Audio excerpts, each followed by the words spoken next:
Ok, alors on a vu dans la vidéo précédente qu'on avait également des listes qui étaient possibles. Donc ça s'appelle des classes de caractères, n'importe quel caractère de la liste entre les crochets. Et on a vu également qu'il y avait des caractères spéciaux qui représentaient certaines listes courantes. Et en fait ça servait de raccourci, quoi, comme l'anti-slash W, et que quand on avait ces caractères spéciaux en majuscules, c'était l'inverse de la définition qu'on avait vue précédemment.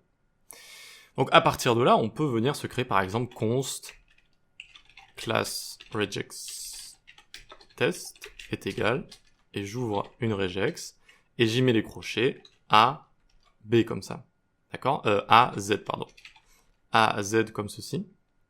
Et ensuite, on va pouvoir venir se tester. Class regex test, point test, A par exemple. Et on voit que c'est true. Alors, si on avait mis AB comme j'avais mis au début, alors on voit que ça fonctionne ici, mais pour Z, ça n'aurait pas fonctionné. Parce que ça n'est pas dans l'intervalle AB, l'intervalle qui est très court. Ça n'est pas non plus dans AE, ça n'est pas dans AM. D'accord ? AZ par contre, ça fonctionne.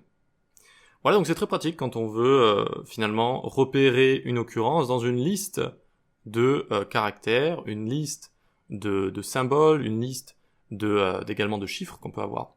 Donc on peut tester tout ça si vous voulez. Par exemple, donc 0,9 c'est tous les chiffres. Donc là ça va mettre false. Par contre si je mets 8 ici, ça va mettre true comme ça. Je vous invite à faire plein de tests, comme ça c'est assez intéressant. Et donc par exemple, on peut avoir donc ces digits, ça correspond au caractère spécial anti-slash D, comme ça. Alors, hop, anti-slash D, vous voyez qu'on a bien true juste là. Très bien. Très bien, très bien. On peut avoir également donc tout ce qui n'est pas un digit, donc c'est avec le D en majuscule, vous voyez. Donc là on a bien false, alors que si je mets un caractère spécial, hop, eh bien on voit qu'on a true comme ça. Ok, voilà, donc pas très dur à comprendre finalement. C'est vrai qu'il y a pas mal de définitions, par contre, c'est comme ça. Donc on va mettre ça en commentaire et on va passer à la suite, les caractères échappés. Que faire quand on recherche un caractère qui est déjà utilisé dans les symboles des regex? Il faut l'échapper, c'est-à-dire mettre un anti-slash devant. Par exemple pour un point, pour un plus, pour un point d'interrogation, tout ce qui peut déjà être utilisé, eh bien il va falloir l'échapper. Donc par exemple, je viens ici, const escaped regex est égal, j'ouvre les slash ici pour faire mon regex, mais j'ai envie de repérer justement un slash. Donc est-ce que je mets 3 slash comme ceci? Ça ne fonctionne pas. Vous voyez que ça ne fonctionne pas juste ici. Const escape regex. Il faudrait mettre ici un anti-slash, hop, pour venir faire ce qu'on appelle, on échappe en fait un caractère. En fait, on permet de le rajouter comme ça dans notre regex. Et à partir de là, on va pouvoir le tester. Log escaped regex, .test. Est-ce que ça va fonctionner ici? True, vous voyez.